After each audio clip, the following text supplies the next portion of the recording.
A new archetype, the Unimpressed Oracle, the character that is rapidly developing as a character pattern that keeps getting reskinned for new eras.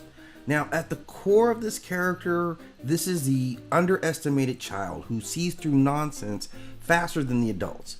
They're not the hero in the story, they're never the leader, but they are a truth needle that pops inflated egos. And this is a lineage that we're going to break down. Now, the most modern form right now is one of my favorite characters, which is Erica Sinclair from Stranger Things. We watched the progression of this young lady, and she has taken on some very definitive traits. She has weaponized sarcasm to a professional level. She understands capitalism at its core before she even reaches purity. She is absolutely unimpressed with anything. Not monsters, not Russians, and of course not her brother. And she always says exactly what the audience is actually thinking, but sharper.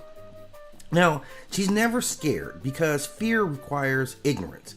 And Erica is never ignorant in any situation. And she's never afraid to flex her brain power and her negotiating power and understand her own worth. Now, this comes from a lineage of characters that started off with early back in the days. We're looking at Dee Thomas from What's Happening, who again reflects the role of the younger sister who had the constant side eye, was always right but rarely actually listened to. She functioned as the reality check in a room full of loud nonsense. So Dee didn't need sci-fi threats, but Raj and everything that they were doing with his buddies, that was chaos enough for her to shine. Now, one of the earlier variants is of course Tootie Ramsey from the Facts of Life. She was always the smallest one in the room, but yet somehow always the sharpest observer. She was emotionally ahead of everyone else.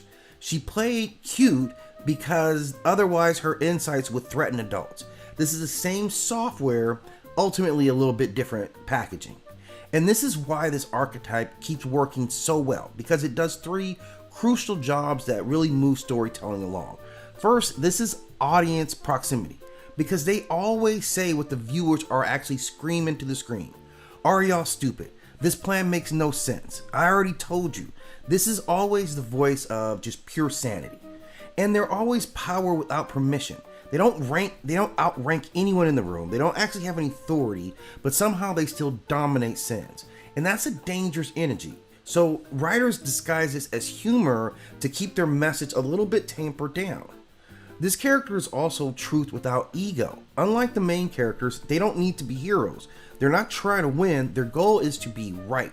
And they usually are. And this is a genre shift that is really key to this insight. Now, Dee and Tootie lived in very domestic social comedy environments. Erica gets dropped into a cosmic horror and Cold War paranoia scenario. It's the same archetype, but facing vastly different stakes. And this is not by accident. This is a genre evolution for this character. When the world gets scarier, you give the truth teller sharper teeth.